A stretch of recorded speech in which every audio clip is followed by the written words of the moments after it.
Okay, Dick, well, yeah, it is a pleasure to meet you and talk to you. I mean, just tell us, did you have any idea how much Fosbury flop was going to revolutionise the high jump? Well, I never did. I knew that this style was working for me. I felt that it was probable that some other athletes would be able to use this technique, but I just never imagined that it would become universal, that every high jumper virtually in the world would be using this style. And it's been amazing to live through and watch, and it's great to see today that the athletes continue to improve thanks to this technique. Oh, you basically started because, around 16, 101.95 metres. You found the straddle awkward, didn't you? So was that predominantly? How did you come across doing everything almost in reverse? Well, I actually started with the scissor style. I learned both, the roll and the scissors, as a boy. And when I reached high school at the age of 16, that's where my coach explained the disadvantage of using the scissor style. So he convinced me to learn the classic style. I worked at that for a couple of months with very poor results. And finally I was ready to give up. My coach said that I could use the scissors again as I requested, and in that next meet, really motivated to make this not my last track meet ever. I learned to jump higher by adapting that style and modernizing it into something that was more efficient, and I could jump higher. So it was just a matter of luck. And that's where the media sort of first cottoned on to it. They dubbed you the laziest high jumper, yes. and what was a lot of other things that I've read about it. I mean, the fish flopping into a boat. You know, I mean, yeah. What was the ridicule like? I mean, and what was perhaps the most cutting remark about the Fosbury style?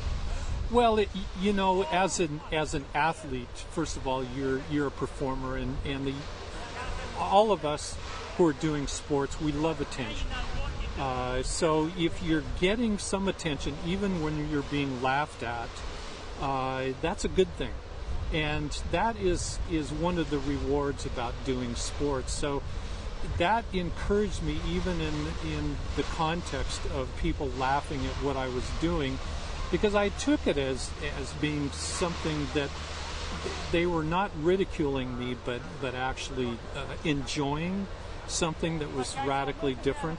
And so I suppose that the hardest criticism of me was at the Olympic Games. The German coaches were telling me that I could never succeed with this style. It was the wrong style, and my rebuttal was, well, I'm going to use what I've got, and we'll see what the results are.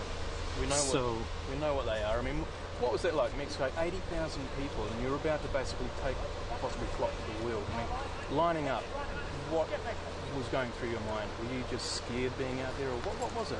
Well, it's something that you learn to do in sport, is to control your emotions and try to internalize that excitement and all that adrenaline that's flowing.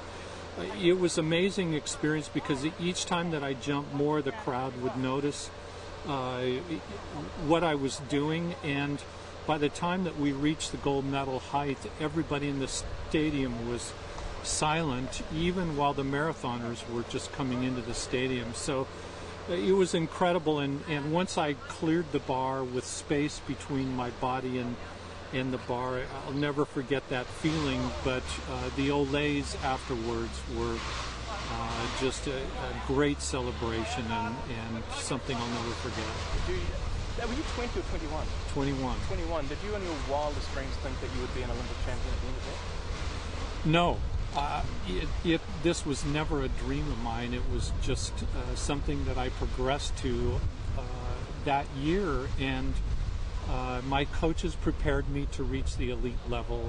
I became stronger. I was more serious about my training, and eventually reached that level, but I never imagined that I'd take home the gold and be ranked number one in the world. From there, the flop just it became massive. Munich. I mean, what, 3/4 of the jumpers were doing it. I mean, what did that do to you and your pride and what you had achieved? Well, it was still early, so I thought it would be great that there are some other athletes that are using this technique, and each Olympic Games after that, and after a generation, it became universal. So it was quite amazing just to experience and see what the other athletes were interested in. The elite athletes did not change their technique. It was the ones that were kind of on the fringe, that the risk takers, in order to become better, that really changed the world, and the kids that had watched me at the games. 1993. Now, if you help me with the pronunciation, Sotomayor, yes, the Cuban high jumper. Yeah. Now, 2.45. I mean, that wouldn't have been possible without the Fosbury flop, wouldn't it? Absolutely true. I think the straddle is a little bit behind on the efficiency, and so that's the one thing that I'm blessed to have contributed to the sport and event that I love is to help the other jumpers jump higher, and both for men and the women, they've really continued to progress because of the technique. It stood for nearly 18 years. Will it be broken? It will be, but it's only a gambler is willing to predict when it might be. But I predicted 25 years ago that I felt in my lifetime someone could jump 250, and they've only got another 20 years left. What does it, when you see it being performed now, and it is a massive world record, is because of what you have introduced.